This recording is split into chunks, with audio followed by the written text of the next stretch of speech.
Okay, we're ready. We're ready for the big meeting now. It's been a lot of preparation for this.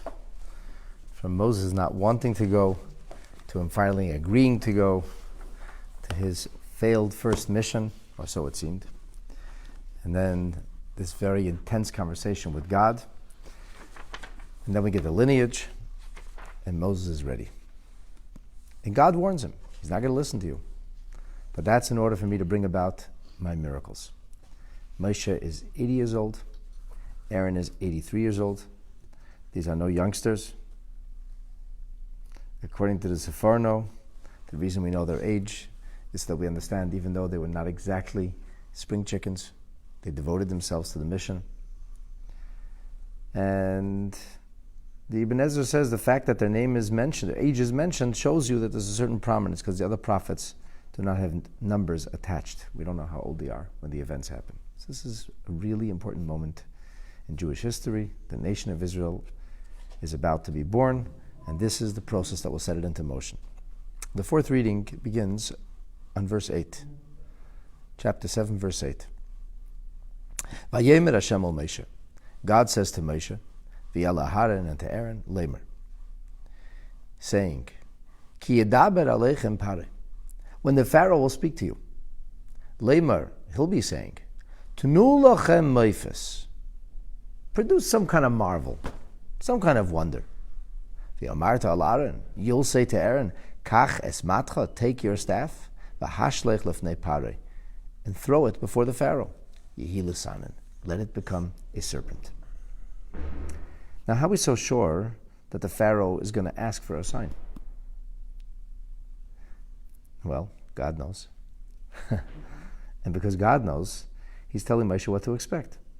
The Medrash has this whole discussion about Noach, when Noach asked for a sign. And the Medrash says it's perfectly acceptable to ask for a sign. If even Noach asked for a sign, and that was after seeing all of God's miracles and seeing the great flood unfold, and he still asked for a sign, Pharaoh, who is no tzaddik, is certainly going to ask for a sign. That's human nature. It's self-understood. In fact, Rabbeinu Bachaya says that this is the way we are told to test. This is the litmus test for a prophet. You ask him for a sign. Now we have a specific sign. We don't say, give us a sign and see if you can do the old serpent stick trick. Our sign is we ask him, tell us the future. And then we see whether everything did or didn't happen. But the notion of asking for a sign is actually not inappropriate. Rabbeinu Bachaya says this is what we call standard operating procedure. You claim that you're coming in the name of God, produce a marvel, demonstrate that we should take you seriously. The Orach Chaim goes on to say that even if he doesn't ask for it, it's like he's asking for it. Believe me, he's looking for a sign. He'll say it, or he'll intimate it, and this is what you should do. Meifes, Rashi says, is an oat, a sign. So that you can demonstrate that there is wherewithal from the source of your shlichut. Somebody sending you. Show me that I should bother listening to him. Now, even from the words of Rashi, it seems pretty clear this is not necessarily an appropriate thing. This is the sign, this is the marvel. Let's see. And the marvel is Yehi l'sanen, that the stick or the staff should become a serpent.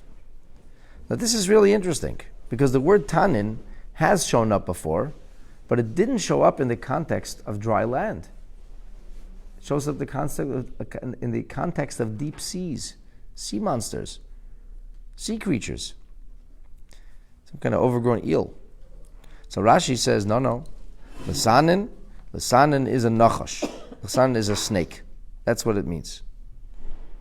But the interesting thing is that previously, when the staff turned into a snake, it said a snake.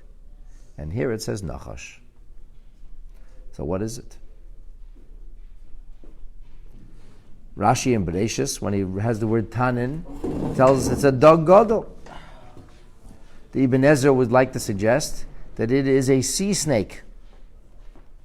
And the Kli Yakar, kind of bringing both interpretations of Rashi together, suggests that it was a particularly fearsome sea monster snake. So this wasn't just a little rattlesnake. This wasn't just a diamondback. This was a monster. He threw his staff to the ground, and a monster emerged. Nachash, he says, a great and dangerous snake. I don't know. A boa constrictor? I wasn't there. But it was a very impressive demonstration. Okay? We got a dog and pony show. We're ready to travel. They come, and they did this. Doesn't even say if the Pharaoh asked for it. Did exactly what God said. Aaron throws his staff lifnei pari, before the Pharaoh, or lifnei avadav, and before his servants, vayehi lisanan, exactly as God said. It turned into this great big snake. Now it says you tell Aaron, kachas matcha, take your staff, but actually it's Moshe's staff. This is a special staff. This goes back to the days of Adam and Eve. This staff had the letters of the tzach adash ba'achav, which is all of the plagues in acronym, already chiseled into it. This is not Aaron's staff. So the Ibn Ezra says, when Aaron took possession, it was like his. Moshe passed it on to him. He personalized it. This is mine now. In other words, Aaron got personally engaged. He wasn't throwing somebody else's staff. This was his staff. He knew what he was doing. The Kli Yakar suggests that there was actually two serpents, not one. Moses' staff was thrown and Aaron's staff. Aaron just had a walking staff, nothing special. But both of them turned into serpents. At any rate, the Pharaoh is not impressed. He said, this is a sign. This is a marvel. You're trying to impress me with a good old stick snake trick? We all do this in Egypt. This is a joke. This is not a sign. Vayikra gampare l'chachamim. The Pharaoh calls his wizards, l'machashvim, his necromancers, or whatever you want to call them, magicians. They did the same thing with their incantations. They threw their staffs and snakes emerged. Now you'll notice something very interesting. It says, Vayikra gam pare, also the Pharaoh. And then it says, Vayas gamheim. They too did the same trick. They produced the same marvel. So what is the meaning of the word gam? The gam shows up twice. According to the Panei Raza, the Pharaoh was married to a witch. Not stam a witch. She was equal to him and all of the different wizards. And he called his wife. He said, honey, come and show these guys a few tricks. They think they're going to shake me down. And his witch wife arrived. And the next thing you knew, throws the staff down and the snake emerges. And then it says again, gam. What's the second gam? So here, very interestingly, the Chizkuni says, the school children know how to do this. This was like, he says, you're trying to impress me? My wife can do this, my children can do it, everybody can do this. This is a marvel? What are you doing? I'm not moved by any of this. They each threw their staff to the ground. And what did you get? A room full of monsters. A bunch of sea serpent snakes. The Torah says, then Aaron's staff swallowed those snakes. Now that was it. Snakes, it says the rods. Right. Aaron's true. Very good. We'll talk about this in a minute. Aaron's staff swallowed the staffs. Now that was a little impressive. This the Pharaoh didn't bargain for.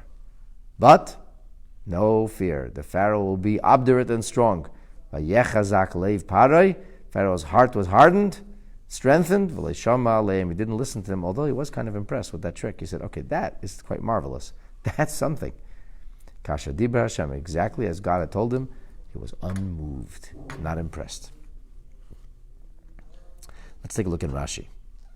Rashi says, Vayivla mate Aaron, me'acha shechazar. This is after the serpents had been restored to their original stick or staff. That's when Vanasa mata, they became a mata, bola eskulam. It doesn't say, as Nathan correctly pointed out, Vayivla tanin aharon es taninehem. It doesn't say Aaron's serpent swallowed their serpents. It says his staff did. So this was already a special miracle. This was after the staff became a staff, it swallowed the other staffs. That was impressive. The Pharaoh didn't know how to do tricks like that. Even his wife couldn't produce that. But the Pharaoh is unmoved, and he says, nothing doing. We're not budging from here. Nobody is leaving Mitzrayim. I will not be listening to you. And Hashem says to Moshe, "V'yemen Hashem al Moshe, kovei leiv parei." The heart of Pharaoh is hard. Me'ein l'shalach ha'am. He's not going to send the people out. He's going to be restrained from doing this. Don't you worry. Now the fun begins. And so, subsequently, we will have ensue. The first of the plagues took place in the summer of that year, the month of Tammuz. All of a sudden, the river will turn to blood, and that will be the first of the plagues. And then subsequently, every couple of weeks, another plague will hit Mitzrayim until the entire country is essentially dismantled. All right, let's talk about this business with the staff that swallowed the staffs. What can we learn from this? All of this has to be ultimately a lesson in Avodas Hashem. This is not just a historical curio. It's not just a cute story about a Pharaoh and about an Aaron and about snakes and staffs and some kind of trick or marvel. But there's also a lesson here. So on page Kuf Lamed Zayin, we have a little entry here, a teaching from the Rebbe, which is a lesson in Avodat Hashem, a lesson in the service of God. The service of God, as it were, can be broken into, let's say, two broad dimensions. There's the things you do with God, you and God, and then there's the things you do with other people. This is called Ben Adam LaMakom, between a person and God, and Ben Adam LaChavero, between a person and their peer. Now, on some level, some of it doesn't seem to have to do with God at all. Giving charity to the person who is needy, providing comfort to a person who is bereaved. These are not godly things. That's literally Ben Adam LaChavero. But there's an area of overlap. And that is when you seek to influence somebody else to become closer to Hashem. You engage with others. We don't live as in our own little orbit, in an ivory tower. The Torah wants us to engage with others. So when you engage with others, there's a methodology. There's a Torah way of trying to influence other people. We necessarily should be a source of influence. We have to have a circle of influence.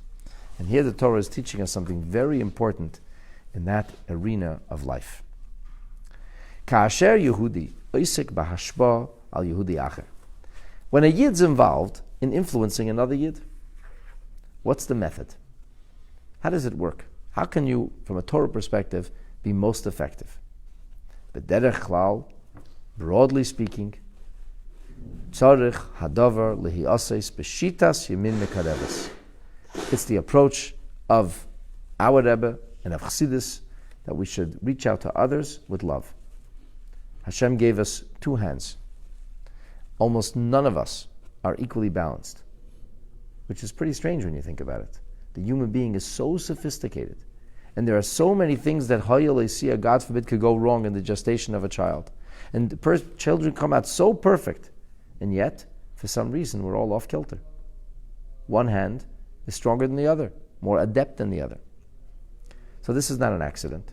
And we believe that's because the hands represent the way you engage with others. It says a person should reach out. There's a hand that you embrace, there's a hand that you give with, and there's also a hand that you defend yourself with, where you push away something which is negative. So you engage, you embrace, and you also push away. This is called in Torah verbiage, Yemin Mikareves, the right hand, which does not mean necessarily the right hand. It's only that most people's stronger hand is the right hand. If you're a lefty, it means your left hand. But the point is your stronger hand should be used lekarev, to draw close, and smile, and your left hand should be used doiche, to push away. So in every kind of engagement, there's positive and negative force. When you raise your children, sometimes you have to discipline them. You also have to show them a lot of love. Should it be 50-50? Torah says no. It always has to be more positivity than negativity. The hand that you draw close should be the stronger hand. The hand that you parry should be the weaker hand. You mean mekareves, smel decha. So when I have to influence somebody, what's the best way to do it? With a cudgel, with a stick, guilt, threaten him you're going to go to hell. if you don't listen to me? Or should you emphasize the beauty of Yiddishkeit with positivity, with friendship, with love? And the answer is exactly that. Miterch darkei noyam, with a pleasant way, ba'ahva, with love, bechiva, with a sense of endearment. And that's the way, generally speaking, we engage with others. If you want to bring others closer to Hashem, that's the way to do it. You embrace Him.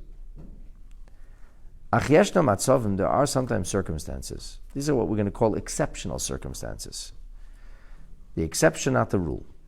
Shebehem ein breira. Sometimes you have no choice. You can't always love them. Sometimes they need tough love. Sometimes you have to linkate, you have to reach for the shita of smoil deicha. Sometimes it's only when you ignore them, and it's only when you push them away that you're going to be able to have some kind of positive influence. Sometimes people just take it for granted. And they take your friendship as a sign that what they're doing is okay. So here's something that everybody could relate to. And I would talk about, influencing somebody in the area of Yiddishkeit. People get their backs up.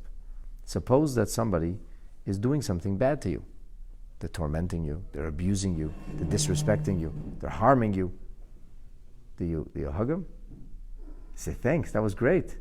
Can you hit me again, please? And there is a faith system like that, supposedly, that says if somebody hits you, then let him hit you again. We don't believe in that. We believe that self-defense comes first. Chayecha koidmen. If your life's being threatened, your welfare is being threatened, you have every right to do everything it takes to defend yourself. There's an interesting halachic question. If somebody hits you, can you hit him back? It's a negative prohibition in the Torah. You're not allowed to throw a punch.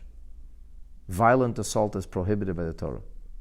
We see this from Moshe Rabbeinu. When he saw Datan and Aviram fighting, he said, Rasha. He called him wicked because he threw a punch. He missed, but he threw a punch. He called him a Rasha. So the question becomes, what if somebody punched me first? So there's a dispute about this. Some say, he punched you first, punch him back twice as hard. You have the right to do that. Others say, you can parry. Why do you have to punch? Block the punches. The consensus is, if you threw a punch back, you wouldn't be held culpable. But ideally, you should parry. You should block punches. The point being, of course, not everybody is going to respond to love. Sometimes, if the person is behaving very badly, the only way is going to be tough. That's the only way. Well, if imagine a child does something very inappropriate. Say, you're such a sweetheart. I love you so much. It was not so nice what you just did. So nice what he just did. He just tried to drown his brother. Well, it wasn't so nice. Next time you should be a little nicer. No, I think a good spanking is in order when you try to drown his brother. When you try to do something which is very harmful, you need to discipline him. So there's this point of smoil deicha. Sometimes we push away. Sometimes it's discipline. Sometimes it's harsh. Sometimes what's required is lishaber or levatel asazula. Sometimes that person who is way too comfortable in your life needs to be broken and pushed away. Only when they're ignored will you get some kind of response. Sometimes you have to even swallow them up. Euphemistically. Swallow him up. Nothing left of him. What we call ha'alama muchletas she'ometz. You have to totally negate this person's self-importance, this person's self-reliance and confidence. So the Rebbe says that's an exception. Sometimes it has to be done. But here are two important rules that you must always deploy when you're going to employ these methods. Number one, whose staff did it? Whose staff swallowed the other staffs? According to the Kli Yakar, both staffs turned into snakes. Yet it's very clear whose staff swallowed. Vayivla mata Aharon. And even according to the opinion that it was the same staff, Aaron took possession of it first. What's the emphasis on Aaron? Aaron, the Mishnah tells us, was Oyev Shalom, V'roidev Shalom. He was the one who loved peace. He pursued peace. He was Oyev es Habriyes. He loved all those, even if they were just called creatures of God, their only redeeming quality, being created by God. Umekarvan l'Torah. He sought to bring them closer to the Torah, as the Mishnah in the end of the first chapter of Masechet Avot says. Rak Adam shehu chader kol kulei bechesed u ba'avas Yisrael. It's only the person who is filled with love. That person who's like Aaron HaKohen. Yochel lehishtamish b'derech zu. Only he could be the one to deliver the tough message. Then we can be certain that he's doing something negative with a positive intention. There's no meanness mixed in. There's a very interesting story of a yeshiva student in the late 1950s in the Lubavitch yeshiva who basically fell away from observance. A student in yeshiva wasn't putting on his tefillin, wasn't eating kosher, couldn't keep him in yeshiva. And they had to kick him out. Who was going to deliver the message? So there was a Rosh Yeshiva, one of the Rosh Yeshiva, who was a particularly loving fellow. He never had children of his own, a very loving person. And the students for him were like his own children. And he had to deliver the message. And it was very hard for him. It broke his heart. And he came over to the student and he said, I need to talk to you. And he hugged him and he kissed him and he had tears in his eyes and he said, we know such and such. We have no choice. I'm so sorry, he said. I'm so sorry to have to do this. There's no choice. We have to send you. We have to show you the door. But the moment, he says, you re-embrace this, you're welcome. You call me any time of the day or night. And he did it with so much love that this boy did fall away from yeshiva, but eventually came home to Yiddishkeit. And he said the only thing that brought him home was the love that Rabbi Liss showed him. This rabbi named Liss, he said he showed him such love, he showed him such compassion. He felt so bad for having to discipline him that's what brought him home. That's what the Rebbe is saying here. Sometimes you got to swallow him up.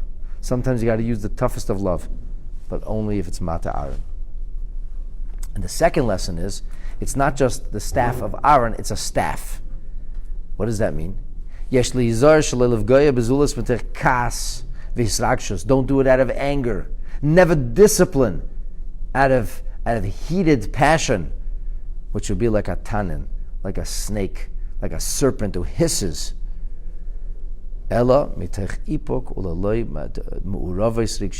any kind of passion whatsoever. No anger, no emotion. You're doing it, if there is an emotion, it's one of contriteness. If you're not lashing out. Only when the serpent becomes a staff again can you then swallow him up. And so the way the Pharaoh was pressured way back when is the way we have to learn how to influence others, even when you have to do the most difficult of circumstances, when you got to do the smile, the left stuff, when you got to be negative. Even then there's a positive way to express that negativity. And that's a lesson we can all learn well.